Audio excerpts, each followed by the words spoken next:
I'm the cat toy lady. So today's cat toy is a twist on a toy that I made in the very beginning when I first started making videos.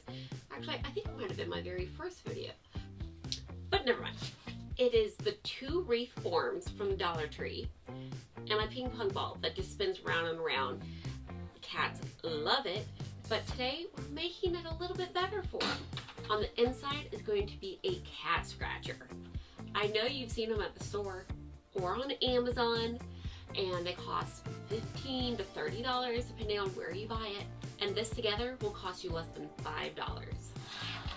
And yes, everything except for the hot glue comes from the Dollar Tree. $6 for $1 for the ping pong ball, like 100 zip ties for $1. And the zip ties do come in other colors, but I'm using my white ones today so you can really see what I'm doing. And Turboscratchers. So let's get started and put the part that the ball spins around in together. After you take the tags off, you see where these little bars are? These are what we're going to just give an extra little bit of curve. That way the ball really spins easily without hitting anything. So what I do is I just put my thumb on it and just give it a little bend. I go around and I do that to each one.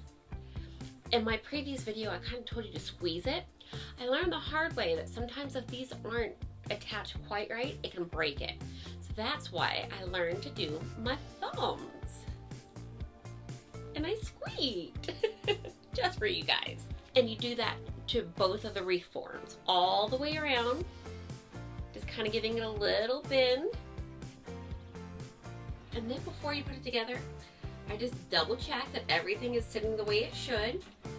And see, it needs to be bent more. The ball cannot move because this is so narrow.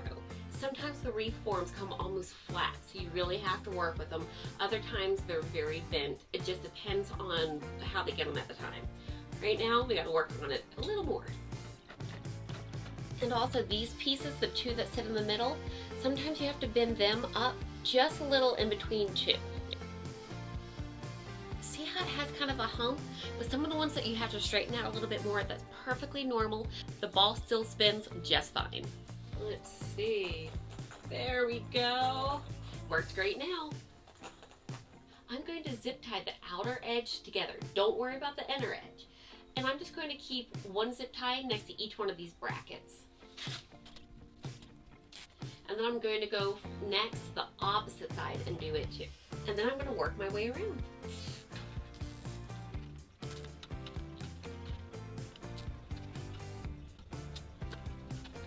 Now it kind of looks like a wagon wheel. I'm going to snip the edges off, and if I have any sharp little pieces, I'm either going to kind of trim it really close where it's not sharp anymore, or you can even sand it. This just makes sure that your kitty doesn't get poked, but isn't a necessity to do. And I bet you noticed the ball's not in here. It's really easy to just kind of pop in between from the inside. So that's what it looks like. Now on to the fun part. Take your cat scratchers out. So I'm going to go ahead and set the cardboard sideways on the edge and mark how wide this piece is so I know where to cut. So that much of it. That is going to be the widest part that I need. So I'm going to take 2 pieces, stack them up and down, and then cut straight across. There's the center of it. I'm going to go ahead and take these 2 pieces and glue them together to help with the next part. Lie it flat and then press it together. That way everything just meshes well. So it's nice and flat, and then give it a moment to cool off.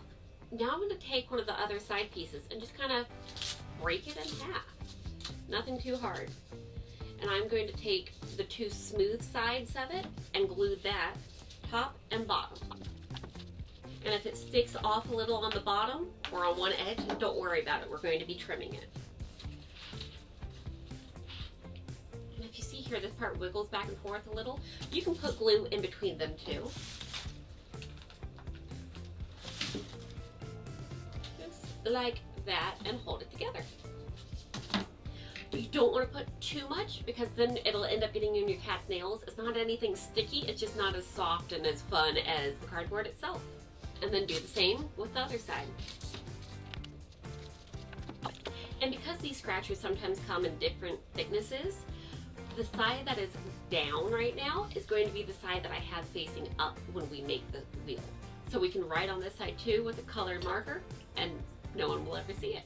So now I'm going to go ahead and line everything up, and then on this inner line I'm going to go ahead and draw with my blue markers so I can see it and not drop the marker. And I am going to go ahead and trace around that with my knife and cut it out. And once I get it all lined up, I don't want it to shift, so I'm clipping it into place. I'll show you as soon as I am done.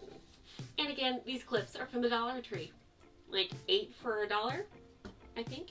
Alright, so clipped into place. So now I'm just tracing around, and then I take the clips off. Voila! And I'm going to use my cutting blade to just trim around that. And any edges that are just too hard to trim with your blade, you can always just take your scissors too and just kind of give it a little haircut. And if trimmed, what you're going to do is take the side with the blue that's showing, face it down in between, and just kind of wedge it in. And then I'm going to take my hot glue gun, and the areas that it makes contact, I'm just going to stick some glue in between. So if you can see this edge here, I'm just going to stick my glue gun right along the edge, making sure that both are touching. So I'm going to put the glue touching the cardboard and the green metal, just like under there. Then along that green edge from underneath, I'm just going to run a bead all the way around. If you have spots that don't contact well, you don't have to worry about putting the glue there because the rest will hold it. So there we are, it's done, it's ready to go. If you notice, there's kind of still a gap here where they can get their paws in. That is on purpose. A lot of them have the cardboard where it's raised up on top to where everything's flush and they can only bat from the sides. My cats, I've always seen that they like to lay on the inside and then bat as they're laying down to make it go all the way around. So it being so short is intentional. If you don't want that gap, you could make this a double thickness. That's not a problem. And here's the back side. Let's go try it out.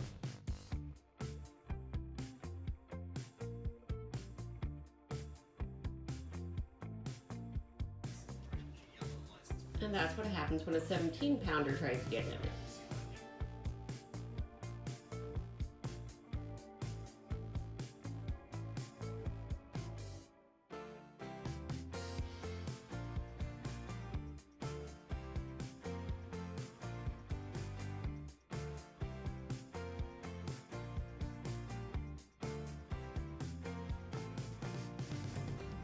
Well, there you have it. It works really well. The cats loved it. The kittens loved it. If you like simple toys like this, check out some of my other videos. And don't forget to hit that subscribe button. And as always, now go make your cat some toys.